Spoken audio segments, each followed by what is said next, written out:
نحمده ونستعينه ونستغفره ونؤمن به ونتوكل عليه ونعوذ بالله من شرور أنفسنا ومن سيئات أعمالنا من يهده الله فلا مضل له ومن يضلله فلا هادي له وأشهد أن لا إله إلا الله وحده لا شريك له وأشهد أن محمدا عبده ورسوله أما بعد فإن خير الحديث كتاب الله وخير الهدي هدي محمد صلى الله عليه وسلم وشر الأمور محدثاتها وكل محدثة بدعة وكل بدعة ضلالة وكل ضلالة في النار فقد قال الله تعالى في كلامه المجيد وفرقانه الحميد فأعوذ بالله من الشيطان الرجيم بسم الله الرحمن الرحيم يا أيها الذين آمنوا اتقوا الله حق تقاته ولا تموتن إلا وأنتم مسلمون بسم الله الرحمن الرحيم يا أيها الناس اتقوا ربكم الذي خلقكم من نفس واحدة وخلق منها زوجها وبث منهما رجالا كثيرا ونساء واتقوا الله الذي تساءلون به والأرحام إن الله كان عليكم رقيبا يا أيها الذين آمنوا اتقوا الله وقولوا قولا سديدا يصلح لكم أعمالكم ويغفر لكم ذنوبكم ومن يطع الله ورسوله فقد فاز فوزا عظيما وقال الله تعالى فبما رحمة من الله لنت لهم ولو كنت فظا غليظ القلب لانفضوا من حولك فاعفوا عنهم واستغفر لهم وشاورهم في الأمر رب اشرح لي صدري ويسر لي أمري واحلل عقدة من لساني يفقه قولي ربي زدني علما اللهم ربي زدني علما اللهم ربي زدني علما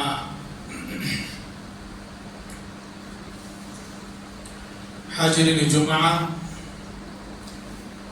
مصلیان کرام بزرگان دین اور نوجوان ساتھیوں پردہ نشین خواتین اسلام تمام قسم کے تعریف و توصیف اس رب العالمین کے لیے ہے جس نے ہمیں اور آپ کو پیدا فرمایا ہے، جس نے ہمیں اور آپ کو بہت ہی بہترین بنایا ہے، ہماری اور آپ کے رہنمائی کے لیے رسولوں پیغمبروں کو مبعوث فرمایا ہے، اور ہمیں اور آپ کو سب سے افضل پیغمبر جناب محمد الرسول اللہ صلی اللہ علیہ وسلم کے امتی بنایا ہے، الحمدللہ۔ اس کے بعد بے شمار درود و سلام نازل ہو تمام انبیاء کرام علیہ السلام پر،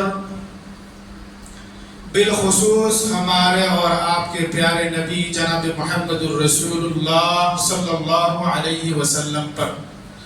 اللہم آمین، اللہم صلی علیہ، اللہم بارک علیہ وآلہ وصحبہ اجمعین۔ محترم سامعین و سامعات،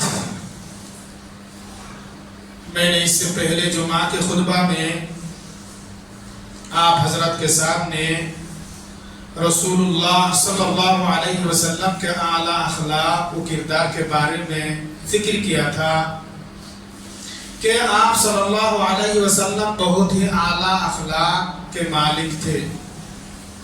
آپ صلی اللہ علیہ وسلم کے اخلاق و کردار بہت ہی بہترین تھے، یہاں تک کہ آپ صلی اللہ علیہ وسلم کے اخلاق کو دیکھ کر کے بڑے بڑے اسلام کے دشمنان اسلام قبول کر لیے تھے، یہاں تک کہ آپ صلی اللہ علیہ وسلم کے چہرہ مبارک کو دیکھ کر کے اسلام کے بڑے بڑے دشمن یہ گواہی دیا، یہ شہادت دی کہ یہ کسی جھوٹے انسان کا چہرہ نہیں ہے بلکہ یہ سچے رسول ہے۔ آپ صلی اللہ علیہ وسلم کے اخلاق کو، کردار کو دیکھ کر، آپ صلی اللہ علیہ وسلم کی زبان کی بولی کو سن کر بڑے بڑے دشمنان اسلام آپ پر مائل ہو جاتے تھے، آپ پر متاثر ہو کر فوراً اسی وقت اسلام قبول کر لیے تھے۔ آپ صلی اللہ علیہ وسلم بہت ہی رحم دل والے تھے، آپ نے اپنے سامنے بڑے بڑے دشمن کو پانے کے باوجود بھی آپ نے اسے معاف فرمایا۔ جو دشمن اسلام لانے سے پہلے صحابہ کرام کو شہید کر چکے تھے، ایسا دشمن آپ صلی اللہ علیہ وسلم کے سامنے کھڑے تھے، ہاتھ باندھا ہوا تھا، آپ کو اختیاری دے دیا، آپ چاہے تو مجھے معاف بھی کر سکتے ہیں، آپ چاہے تو قتل کے بدلہ مجھے قتل بھی کر سکتے ہیں، آپ چاہے تو مجھ سے پیسہ مانگ سکتے ہیں، تینوں باتوں پر میں راضی ہوں، آپ جو چاہے کر لیجئے۔ اللہ کے رسول صلی اللہ علیہ وسلم نے ایسے شخص کو معاف فرمایا اور وہ شخص ترنت اسلام قبول کیے۔ محترم سامعین و سامعات، آج بھی میں نے آپ حضرت کے سامنے رسول اللہ صلی اللہ علیہ وسلم کے کچھ اخلاق و کردار کے بارے میں بات رکھوں گا انشاءاللہ۔ میں سب سے پہلے اللہ تبارک و تعالیٰ سے دعا کروں گا کہ اللہ تعالیٰ مجھے قرآن اور صحیح احادیث پر بولنے اور ہم تمام کو سننے، سمجھنے اور اس کو اپنی زندگی میں اپنانے کی توفیق عطا فرمائے، اللہم آمین۔ محترم حضرات، اللہ کے رسول صلی اللہ علیہ وسلم سید الانبیاء تھے، سید البشر تھے، امام الانبیاء تھے، رحمت للعالمین تھے۔ اتنے مرتبہ والے ہونے کے باوجود بھی آپ صلی اللہ علیہ وسلم بہت ہی نرم مزاج والے تھے، بہت ہی نرم دل والے تھے، نہایت رحم کھانے والے تھے، لوگوں پر ترس کھانے والے تھے۔ آپ صلی اللہ علیہ وسلم اتنا مقام و مرتبہ کے فیض پر ہونے کے باوجود بھی صحابہ کرام سے مل جل کر رہتے تھے۔ آپ صلی اللہ علیہ وسلم صحابہ کرام سے گلے ملے رہتے تھے، یہاں تک کہ اگر کوئی نیا شخص آنے والے آتے تو انہیں پہچاننے کو نہیں ہوتے کہ اس میں سے رسول کون ہے۔ آپ صلی اللہ علیہ وسلم اس طرح سے صحابہ کرام میں مل جاتے تھے، تمام صحابہ کرام سے ایک جیسے پیش آتے تھے۔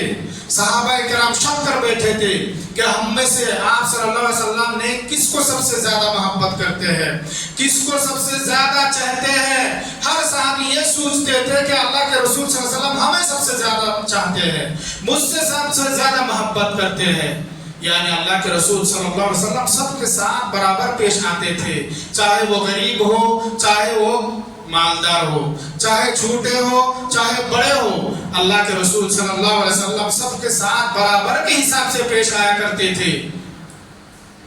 اللہ کے رسول صلی اللہ علیہ وسلم ہمیشہ معمولی زندگی گزارنے کی کوشش کرتے تھے، کبھی اپنے آپ کو بڑا نہیں سمجھتے تھے، کبھی اپنے آپ کو بڑے سمجھتے ہوئے تکبر و فخر نہیں کرتے تھے۔ محترم سامعین و سامعات، صحیح ترغیب و ترہیب کی ایک حدیث ہے، حدیث کے راوی حضرت ابو ہریرہ رضی اللہ تعالی عنہ ہے۔ فرماتے ہیں کہ ایک مرتبہ حضرت جبرائیل علیہ السلام اللہ کے رسول صلی اللہ علیہ وسلم کے پاس بیٹھے ہوئے تھے، اتنے میں حضرت جبرائیل علیہ السلام آسمان سے ایک فرشتوں کو آتے ہوئے دیکھتے ہیں۔ جب آپ علیہ السلام نے فرشتوں کو آتے ہوئے دیکھتے ہیں تو حضرت جبرائیل علیہ السلام کہتے ہیں کہ یہ جو فرشتہ نازل ہوا، یہ پیدا ہونے کے بعد اس سے پہلے کبھی نازل نہیں ہوا، آج ہی پہلی بار نازل ہوا ہے۔ یہاں تک کہ وہ فرشتے حضرت جبرائیل اور رسول اللہ صلی اللہ علیہ وسلم تک تشریف لے آتے ہیں، اور تشریف لانے کے بعد وہ فرشتہ کیا فرماتا ہے، کیا کہتے ہیں اللہ کے رسول صلی اللہ علیہ وسلم سے؟ کہتے ہیں کہ اللہ کے نبی صلی اللہ علیہ وسلم مجھے اللہ تبارک و تعالیٰ نے یہ حکم دے کر، یہ پیغام دے کر آپ کے پاس بھیجا ہے کہ آپ بادشاہ رسول بننا چاہتے ہیں یا بندہ رسول بننا چاہتے ہیں؟ کیا فرماتے ہیں فرشتہ کہ اللہ سبحانہ و تعالیٰ نے مجھے آپ کے پاس یہ پیغام دے کر بھیجا ہے، یہ خبر کہ آپ اللہ کے نزدیک تو آپ رسول ہیں، اللہ تبارک و تعالیٰ کے ہاں آپ بادشاہ بن کر رہنا چاہتے ہیں یا بندہ بن کر رہنا چاہتا ہے؟ اللہ کے رسول صلی اللہ علیہ وسلم بہت پیارے انداز سے جواب دیتے ہیں، میں نے بندہ رسول بن کر رہنا چاہتا ہوں۔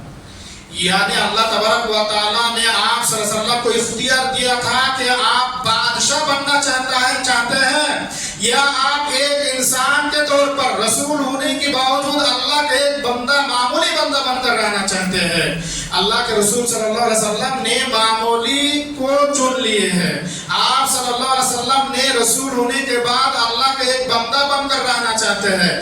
آپ اس بات سے ڈرتے تھے کہ میں بادشاہ بن جاؤں گا تو میرے میں فخر آ جائے گا، گھمنڈی آ جائے گا، تکبری آ جائے گا، اس لیے میں معمولی انسان، رسول ہونے کے بعد میں رسول ہوں، پھر بھی میں اللہ کا ایک بندہ ہوں۔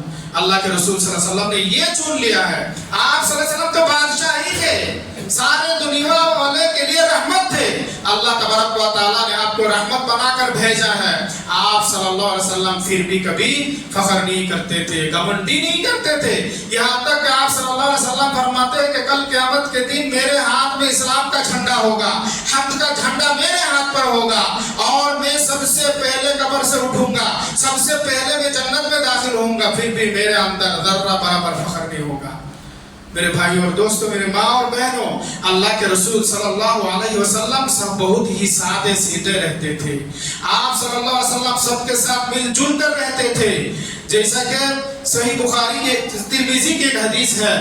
اللہ کے رسول صلی اللہ علیہ وسلم ہمیشہ اللہ تبارک و تعالیٰ سے دعا کیا کرتے تھے، اللہم احیینی مسکینا وَأَبْنِينِي مِسْكِينًا وَأَمْتِينِي مِسْكِينًا وَاحْشُرْنِي فِي زُمْرَةِ الْمَسَاكِينِ يَوْمَ الْقِيَامَةِ۔ اللہ کے رسول صلی اللہ علیہ وسلم اللہ تبارک و تعالیٰ سے دعا کرتے تھے، اے اللہ مجھے مسکین بنا کر زندہ رکھنا اور میرے موت پہ اسی حالت میں دینا، اور کل قیامت کے دن اسی گروہ میں اٹھانا۔ کیا دعا کیا کرتے تھے اللہ کے رسول صلی اللہ علیہ وسلم؟ اللہ تبارک و تعالیٰ سے رسول ہونے کے باوجود بھی، اللہ تبارک و تعالیٰ کے سب سے افضل پیغمبر ہونے کے باوجود بھی، امام الانبیاء سید المرسلین ہونے کے باوجود بھی، آپ صلی اللہ علیہ وسلم اللہ سے دعا کیا کرتے تھے، اے اللہ مجھے ہمیشہ مسکین بنا کر رکھنا، تو جب تک مجھے اس دنیا میں زندہ رکھنا چاہتا ہے تو مجھے مسکین بنا کر رکھنا، اور میری موت بھی مسکینی حالت میں دینا، اے اللہ مجھے کل قیامت کے دن مسکین کے ساتھ اٹھانا۔ حضرت عائشہ رضی اللہ تعالی عنہ فرماتے ہیں کہ میں نے اللہ کے رسول صلی اللہ علیہ وسلم سے ایک دن سن لیا کہ آپ صلی اللہ علیہ وسلم اللہ تبارک و تعالی سے یہ دعا کرتے ہیں. عائشہ رضی اللہ تعالی عنہ یہ دعا کرتے ہوئے سن لیتے ہیں. اس کے بعد عائشہ رضی اللہ تعالی عنہ فرماتے ہیں کہ اللہ کے نبی صلی اللہ علیہ وسلم یہ کیوں؟ اب کیوں اللہ تبارک و تعالیٰ سے یہ دعا کرتے ہیں کہ آپ کو اللہ تعالیٰ مسکین بنا کر رکھے، موت بھی اسی حالت میں دے، قیامت کے دن بھی مسکینوں کے ساتھ اٹھائے؟ آپ تو اللہ کے رسول ہیں، آپ کا اتنا مقام و مرتبہ ہے، پھر بھی آپ اللہ سے یہ دعا کیوں کرتے ہیں؟ اللہ کے رسول صلی اللہ علیہ وسلم جواب دیتے ہوئے فرماتے ہیں کہ عائشہ، کل قیامت کے دن مسکین لوگ، غریب لوگ مالدار لوگوں سے 40 سال پہلے جنت میں داخل ہوگا، اس لیے میں بھی چاہتا ہوں کہ اللہ تبارک و تعالیٰ مجھے انہی کے ساتھ اٹھائے. سبحان اللہ و بحمدہ، اللہ اکبر. کتنی بڑی بات ہے. اللہ کے رسول صلی اللہ علیہ وسلم اتنے بڑے ہونے کے باوجود، اتنے بلند درجہ پانے کے باوجود، اتنے مقام و مرتبہ پر چڑھنے کے باوجود بھی دنیا میں بھی مسکین بن کر رہنا چاہتے ہیں. اللہ کے دربار میں یہ تمنا رکھتا ہے اور مرتے وقت میں مسکین بن کر مرنا چاہتے ہیں اور کل قیامت کے دن مسکینوں کے ساتھ اٹھنا چاہتے ہیں. اللہ کے رسول صلی اللہ علیہ وسلم جواب دیتے ہوئے عائشہ کو، اے عائشہ، کل قیامت کے دن سب سے پہلے یعنی بنداروں سے، غنیوں سے 40 سال پہلے غریب لوگ، مسکین لوگ جنت میں داخل ہوگا. میں بھی یہ تمنا رکھتا ہوں کہ میں بھی انہی کے ساتھ جنت میں داخل ہوں. حالانکہ اللہ کے رسول صلی اللہ علیہ وسلم کل قیامت کے دن سب سے پہلے جنت میں جائیں گے، پھر بھی آپ صلی اللہ علیہ وسلم یہ تمنا رکھتے تھے مسکین بن کر رہو، مسکینوں کے ساتھ رہو، مسکینوں کے ساتھ اٹھوں. اس کے بعد اللہ کے رسول صلی اللہ علیہ وسلم عائشہ رضی اللہ تعالیٰ عنہا سے کہتے ہیں کہ عائشہ، مسکینوں کو کبھی خالی ہاتھ نہیں لوٹانا، مسکینوں کو کبھی خالی ہاتھ واپس نہیں کرنا. اے عائشہ، مسکینوں کو قریب کرنا، اگرچہ تمہارے پاس آدھا کھجور ہی کیوں نہ ہو اسے دے دینا، اس کو قریب رکھنا، اس سے محبت کرنا. اس طرح سے کل قیامت کے دن اللہ تبارک و تعالیٰ تم سے محبت کرتے ہوئے تمہیں قریب کرے گا. کیا فرماتے ہیں اللہ کے رسول صلی اللہ علیہ وسلم عائشہ رضی اللہ تعالیٰ عنہا سے؟ کیا عائشہ رضی اللہ تعالیٰ عنہا، تم مسکینوں کو کبھی خالی ہاتھ نہیں لوٹانا. میرے بھائیوں اور دوستوں، میری ماں اور بہنوں، کبھی کوئی مسکین آ گئے، غریب لاچار شخص آ گئے، انہیں دھتکارنا نہیں، دھمکانا نہیں، بھاگانا نہیں. آپ کے پاس جو بھی ہو اس کو خالی ہاتھ لوٹانا نہیں، وہی دے کر لوٹانا اور اس سے محبت کرنا، اسے قریب رکھنا، بلانا. تو اللہ تبارک و تعالیٰ ہمیں اور آپ کو بھی کل قیامت کے دن قریب کرے گا. اور جس شخص کو اللہ تبارک و تعالیٰ قیامت کے دن قریب کرے گا وہ تو خوش نصیب ہی ہے، وہ کامیاب ہونے والوں میں سے ہوں گے. محترم سامعین و سامعات، اللہ کے رسول صلی اللہ علیہ وسلم اس قدر نرم دل والے تھے، مسکینوں سے بہت ہی بہترین انداز سے پیش آیا کرتے تھے. اللہ کے رسول صلی اللہ علیہ وسلم کمزور غریب مسکینوں کے ساتھ ملتے تھے، ان کے ساتھ ملنے جایا کرتے تھے، ان کے گھروں تک جاتے تھے. ان میں سے اگر کوئی شخص بیمار ہوتے تو ان کی عیادت کرتے، آپ صلی اللہ علیہ وسلم جاتے، انہیں تسلی دیتے. اگر کوئی فوت ہوتے تو آپ صلی اللہ علیہ وسلم ان کی نماز جنازہ پڑھاتے اور ان کی تدفین میں شرکت فرماتے. ایسا نہیں کہ اللہ کے رسول صلی اللہ علیہ وسلم صرف اور صرف بڑے لوگوں کے جنازے میں جایا کرتے تھے، بڑے بڑے مالدار لوگوں کے تدفین میں شریک ہوتے تھے. جو لوگ بیمار ہوتے خالی مالدار لوگوں کے گھر میں عیادت کے لیے جاتے تھے، نہیں، بلکہ آپ صلی اللہ علیہ وسلم کمزور مسلمانوں کے گھروں کو جاتے تھے، ان کی خبرداری کیا کرتے تھے. جب ان میں سے کوئی بیمار ہوتے تو ان کی عیادت کیا کرتے تھے. آپ صلی اللہ علیہ وسلم ان میں سے اگر کوئی شخص فوت ہو جاتے، موت ہو جاتے، تو ان کی نماز جنازہ خود رسول اللہ صلی اللہ علیہ وسلم پڑھایا کرتے تھے اور ان کے تدفین میں آپ صلی اللہ علیہ وسلم شرکت فرمایا کرتے تھے. محترم سامعین و سامعات، اللہ کے رسول صلی اللہ علیہ وسلم بہت ہی رحم دل والے تھے، نہایت رحم کھانے والے تھے، لوگوں پر ترس کھانے والے تھے. آج کہنے والے کہتے ہیں، بہت لوگ کہتے ہیں کہ اللہ کے رسول صلی اللہ علیہ وسلم نے تلوار کے زور سے اسلام کو پھیلایا. نہیں، بالکل غلط بات ہے، جھوٹا الزام ہے۔ اس سے پہلے خطبہ میں بھی آپ لوگ سنے ہیں، دشمن سامنے باندھا ہوا ہے، آپ صلی اللہ علیہ وسلم معاف کر دیتے ہیں، آپ کے اخلاق کو دیکھ کر اسلام قبول کر لیتے ہیں۔ تو ایسے شخص کس طرح سے اسلام کو تلوار کے زور سے پھیلائے؟ بلکہ آپ صلی اللہ علیہ وسلم کو اسلام کو اپنے اخلاق و کردار کے زور سے پھیلائے ہیں، جتنا اسلام پھیلے اپنے اخلاق و کردار سے۔ آپ صلی اللہ علیہ وسلم نہایت اخلاق والے تھے، بہت بہترین اخلاق والے تھے۔ میں آپ کو ایک حدیث سنا تو آپ سن کے ہیں، اس حدیث سے اندازہ لگائیے کہ آپ صلی اللہ علیہ وسلم اسلام کس طرح سے پھیلائے ہیں۔ حضرت جابر رضی اللہ تعالیٰ عنہ بیان کرتے ہیں کہ ایک مرتبہ ہم نے رسول اللہ صلی اللہ علیہ وسلم کے ساتھ نجد کی طرف ایک جنگ کے لیے روانہ ہوئے، ایک غزوے کے لیے ہم لوگ نکل گئے، اور راستے میں ایک ایسی جگہ پر رسول اللہ صلی اللہ علیہ وسلم سے ہماری ملاقات ہوتی ہے جہاں بہت کانٹے والے درخت تھے، جو بابل کے درخت کہا جاتا ہے، کانٹے والے درخت تھے۔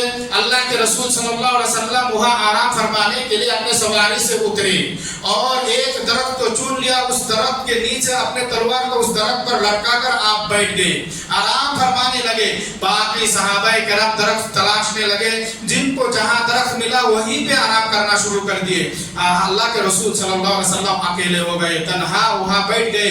بیٹھنے کے بعد آپ صلی اللہ علیہ وسلم کی آنکھ لگ جاتی ہے، نیند آ جاتی ہے، آپ صلی اللہ علیہ وسلم سو جاتے ہیں۔ حضرت جابر رضی اللہ تعالیٰ عنہ فرماتے ہیں جب آپ سو گئے تو چپ چاپ ایک دشمن آپ صلی اللہ علیہ وسلم کے نزدیک آتے ہیں، آپ کے قریب آ کر کے آپ ہی کے تلوار اپنا ہاتھ میں لے لیتا ہے۔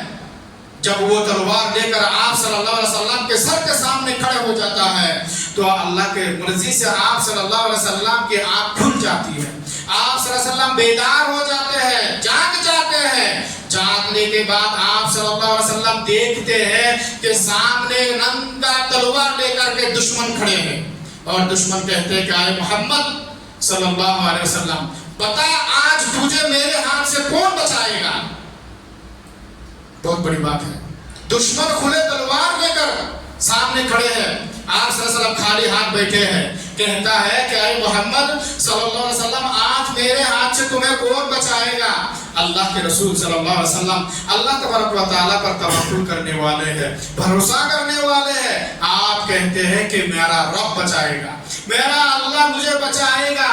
3 بار دشمن ایک ہی سوال کرتا ہے، 3 مرتبہ اللہ کے رسول صلی اللہ علیہ وسلم کہتا ہے کہ میرا رب مجھے بچائے گا، میرا اللہ مجھے بچائے گا۔ دشمن ڈر جاتا ہے، اس کا ہاتھ کانپنے لگتا ہے، تلوار زمین پر گر جاتا ہے۔ کیا ہوتا ہے اگر میرے سامنے اس طرح سے دشمن آتے، آپ کے سامنے آ کر کے تلوار لے کر کے اس طرح کہتا اور ڈر کے مارے تلوار گر جاتا تو الٹا لے کر کے اس کا گردن اڑا دیتا کہ نہیں؟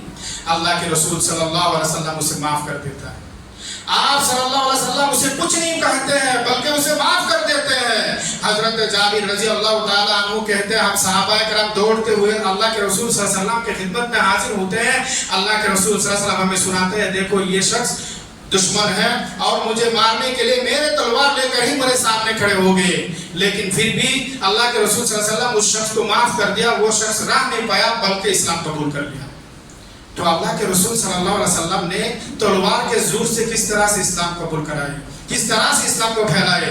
ایسا بھی نہیں ہے کہ آپ نے تلوار لیے اور اس کو دھمکی دیا کہ تو اسلام قبول کر نہیں تو تیرا گردن اڑا دوں گا، نہیں، دھمکی نہیں دی اللہ کے رسول صلی اللہ علیہ وسلم نے، بلکہ آپ نے اسے معاف کر دیا اور وہ آپ صلی اللہ علیہ وسلم کے اخلاق کو دیکھ کر اسلام قبول کر لیا۔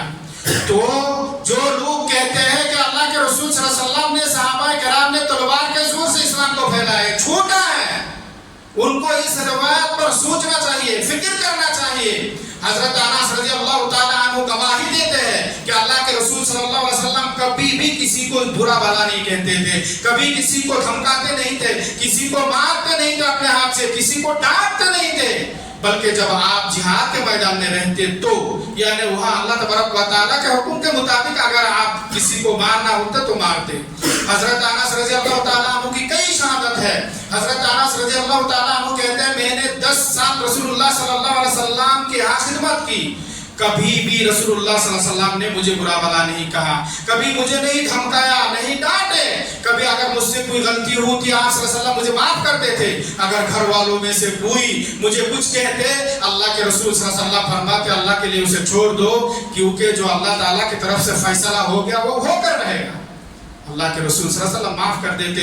حضرت انس رضی اللہ تعالیٰ عنہ کہتے ہیں کہ کبھی بھی اگر میں نے کچھ کیا اور نہیں کیا، اللہ کے رسول صلی اللہ علیہ وسلم کبھی نہیں فرمایا کہ اے انس تم نے یہ کیوں کیا، تم نے یہ کیوں نہیں کیا، اس طرح بھی نہیں کہے۔ ایک مرتبہ اللہ کے رسول صلی اللہ علیہ وسلم فرماتے ہیں کہ اے انس تم فلاں جگہ پر جاؤ، میں نے زبان سے کہہ دیا کہ اللہ کے نبی میں نہیں جاتا، لیکن میرے دل میں یہ تھا کہ میں جاؤں گا، رسول اللہ صلی اللہ علیہ وسلم کے حکم کو مانوں گا، لیکن منہ سے ایسے ہی بول دیا۔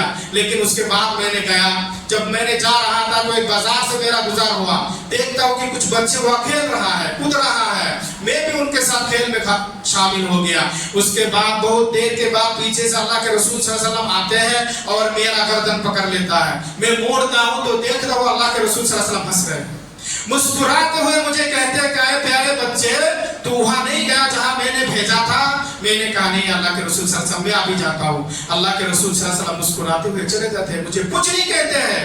یہ اللہ کے رسول صلی اللہ علیہ وسلم کے اخلاق، اللہ کے رسول صلی اللہ علیہ وسلم کے کردار۔ آپ نے اپنی زندگی میں کسی کو نہیں ڈانٹا، کسی کو نہیں دھمکایا۔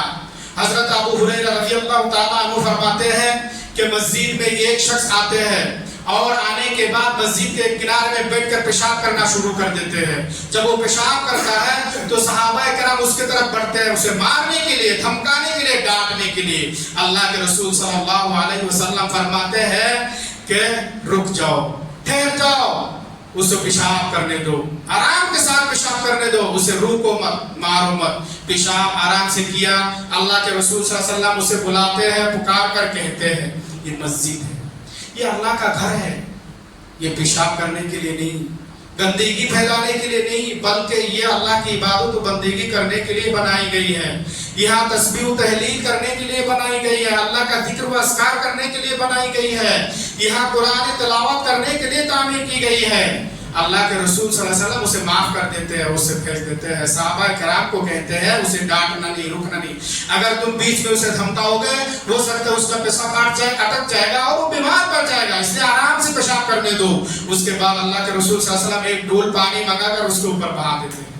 اللہ کے رسول صلی اللہ علیہ وسلم صحابہ سے مخاطب ہو کر کہتے ہیں کہ تمہیں سختی کرنے کے لیے نہیں بھیجا گیا بلکہ تمہیں نرمی اختیار کرنے کے لیے بھیجا گیا۔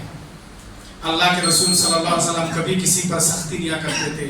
حضرت عائشہ رضی اللہ تعالی عنہ کی روایت ہے، ایک مرتبہ کچھ یہودی آتے ہیں اللہ کے رسول صلی اللہ علیہ وسلم کے پاس، آ کر کے کہتے ہیں السلام علیکم، آپ پر موت ہو، آپ پر موت ہو۔ رسول اللہ صلی اللہ علیہ وسلم کے گھر میں آ کر کے دشمنان اسلام یہودی آپ صلی اللہ علیہ وسلم پر موت ہونے کی دعا کرتا ہے، کہتے ہیں السلام علیکم، آپ پر موت ہو۔ عائشہ رضی اللہ تعالی عنہ کو برداشت نہیں ہو پائے۔ عائشہ رضی اللہ تعالی عنہ جواب میں کہتے ہیں علیک السلام واللعنت، تم پر بھی موت ہو اور لعنت ہو۔ اللہ کے رسول صلی اللہ علیہ وسلم فرماتے ہیں عائشہ رک جاؤ، نرم رویہ اختیار کرو۔ اللہ تبارک و تعالی ہمیشہ ہمیشہ نرمی کرنے والوں کو پسند فرماتا ہے، سخت مزاج لوگوں کو پسند نہیں کرتا۔ عائشہ رضی اللہ تعالی عنہ کہتے ہیں کہ اللہ کے رسول صلی اللہ علیہ وسلم کیا آپ نہیں سنے وہ آپ کو کیا کہا؟ آپ پر موت ہو کہہ رہے ہیں۔ اللہ کے رسول صلی اللہ علیہ وسلم کہتے ہیں عائشہ تم نے نہیں سنا میں نے کیا کہا؟ وعلیکم السلام، تم پر وعلیکم، اتنا کہ اللہ کے رسول وعلیکم، تم پر بھی وہی ہو۔ جب انہوں نے السلام علیکم کہا کہ آپ پر موت ہو، اللہ کے رسول صلی اللہ علیہ وسلم ریٹرن وہی جواب دیے وعلیکم، تم پر بھی وہی ہو۔ یعنی اللہ کے رسول صلی اللہ علیہ وسلم کو اگر کوئی برا بھلا کبھی کہہ بھی دیا اور اللہ کے رسول صلی اللہ علیہ وسلم اگر جواب بھی دے دیا اتنا ہی ہے، اس سے زیادہ نہیں۔ انہوں نے کہا آپ پر موت ہو، آپ صلی اللہ علیہ وسلم نے بھی یہی کہا کہ تم پر بھی وہی ہو۔ عائشہ رضی اللہ تعالی عنہ تھوڑا زیادہ کہنے لگے تو اللہ کے رسول صلی اللہ علیہ وسلم روک لیتے ہیں، منع کرتے ہیں زیادہ کہنا نہیں۔ میں نے اس کو اتنا ہی جواب لوٹایا، اور لوگوں کے ساتھ نرمی اختیار کیا کرو، نرمی سے پیش آیا کرو، کیونکہ اللہ تبارک و تعالی نرمی کرنے والے لوگوں کو پسند فرماتا ہے۔ جو لوگ سخت مزاج والے ہیں اللہ تبارک و تعالی ایسے لوگوں کو پسند نہیں کرتا ہے۔ محترم سامعین و سامعات، خطبہ کا وقت ختم ہو چکا ہے۔ ہمیں اور آپ کو آج کے خطبہ سے جو باتیں معلوم ہوا ہے وہ یہ ہے کہ اللہ کے رسول صلی اللہ علیہ وسلم سید البشر، سید الانبیاء ہونے کی باوجود بھی امام الانبیاء، اتنا رتبہ والے ہونے کے باوجود بھی آپ نے عام زندگی گزارا کرتے تھے، سادہ سیدھا زندگی گزارا کرتے تھے۔ آپ صلی اللہ علیہ وسلم صحابہ کرام کے ساتھ گھل مل جایا کرتے تھے۔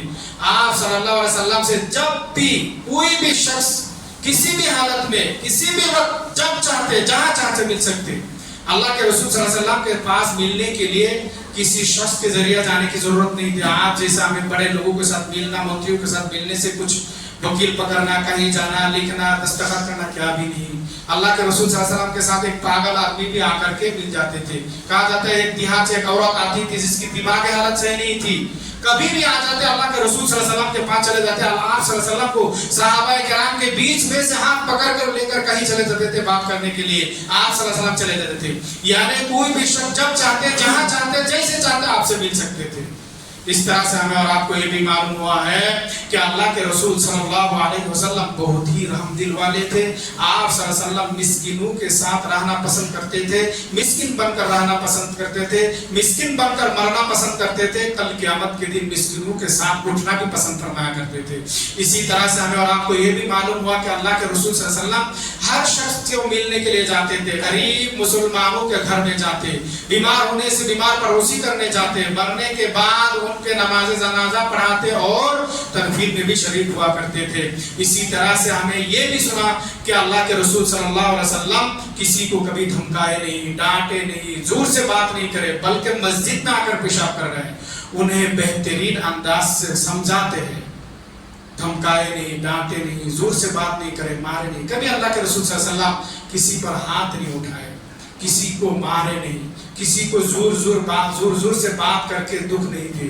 اسی طرح سے اللہ کے رسول صلی اللہ علیہ وسلم ہر شخص کے ساتھ برابر پیش آیا کرتے تھے، غلاموں کے ساتھ، خادموں کے ساتھ، لنڈیوں کے ساتھ اور بڑے لوگوں کے سب کے ساتھ، بچوں کے ساتھ۔ انس رضی اللہ تعالیٰ، عائشہ رضی اللہ تعالیٰ عنہ کہتے ہیں کہ ایک بچہ بایاں ہاتھ سے کھانا کھا رہے ہیں، اللہ کے رسول صلی اللہ علیہ وسلم کہتے ہیں پیارے بچے بایاں ہاتھ سے نہیں سیدھے ہاتھ سے کھانا کھاؤ، بہت پیارے انداز سے۔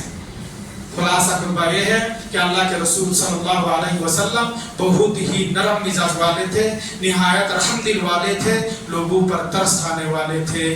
لہٰذا ہمیں اور آپ کو چاہیے کہ ہم بھی اپنے دل کو نرم بنا لیں، اپنے لہجے کو نرم بنا لیں، لوگوں کے ساتھ بہت بہترین انداز سے نرم مزاج سے پیش آئے، لوگوں سے بہت میٹھی آواز سے بات کرے، رسول اللہ صلی اللہ علیہ وسلم کے طریقے کو اپناتے ہوئے۔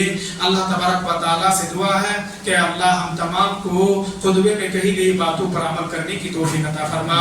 اے اللہ ہم تمام کو رسول اللہ صلی اللہ علیہ وسلم کے اخلاق کو اپنانے کی توفیق عطا فرما۔ اے اللہ ہمارے بولے میں میٹھی عطا فرما، اے اللہ ہمارے دل میں نرمی عطا فرما، رحم عطا فرما۔